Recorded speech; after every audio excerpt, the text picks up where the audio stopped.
কর্ণমালা YouTube channel পক্ষ থেকে সবাইকে অসংখ্য ধন্যবাদ। আশা করি তোমরা সবাই ভালো আছো।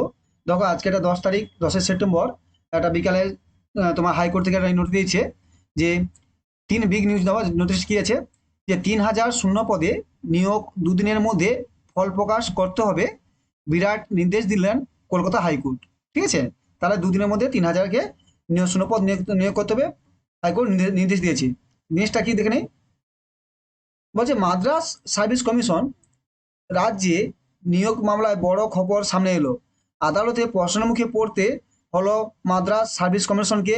পরীক্ষার ফল প্রকাশ করতে 14 বছর। কারচুপি করতে এত সময় লাগে।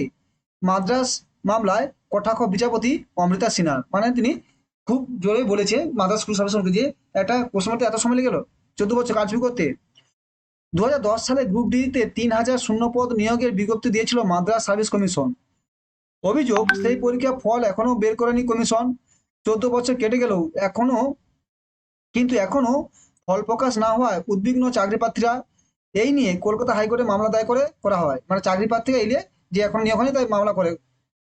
এর আগে এর আগে কলকাতা হাইকোর্টের ডিভিশন বেঞ্চে সময় বেঁধে ফল প্রকাশ নির্দেশ দিয়েছিলেন। কলকাতা হাইকোর্ট বেঁধে দেওয়া সময়ের মধ্যে বাকি মাত্র 2 দিন। মঙ্গলবার বিচারপতি অমিতা সিং নির্দেশ জানায় আগামী 3 দিনের মধ্যে মাদ্রাস সার্ভিস কমিশনের ফল প্রকাশ করতে হবে। কমিশনের গ্রুপ ডিতে নিয়োগের জন্য নতুন বিজ্ঞপ্তি জারি করেছে। সেই বিজ্ঞপ্তি চ্যালেঞ্জ করে আবারও হাইকোর্টের দ্বারস্থ হন চাকরি প্রার্থীরা। হাজিফুল হক সহ কয়েকজন চাকরি প্রার্থী হাইকোর্টে মামলা করেন। তাদের বক্তব্য, গত 5 আগস্ট নতুন করে নিয়োগ করতে চেয়ে বিজ্ঞপ্তি দিয়েছেন কমিশন, অথচ আদালতের আগের নির্দেশ মেনে এখনো পর্যন্ত ফল প্রকাশ করাই হয়নি। মামলার শুনানি বিচারপতি সিংহের পর্যবেক্ষণে একটি পরীক্ষার ফল বার করতে কিভাবে 14 বছর সময় লাগতে পারে। কমিশনের উদ্দেশ্যে বিচারপতি কটাক্ষ, গত 14 বছরের পরীক্ষা ফল বার করা গেল না কেন, কারচুপি করতে এত সময় লাগে। বিচারপতি সিংহের মন্তব্য, 3,000 শূন্যপদের জন্য 1 লক্ষ চাকরি প্রার্থী পরীক্ষা দিয়েছিলেন, সেখান থেকে অনেক টাকা পেয়েছে। আগে কমিশন ওই ফল বার করুক, তারপর আলতে তাদের মন্তব্য শুনবে।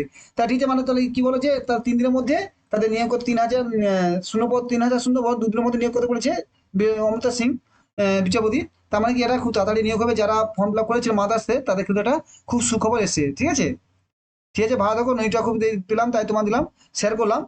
ঠিক আছে, ভালো থাকো। চ্যানেল ভালো লাগে অবশ্যই সাবস্ক্রাইব করো। Thank you.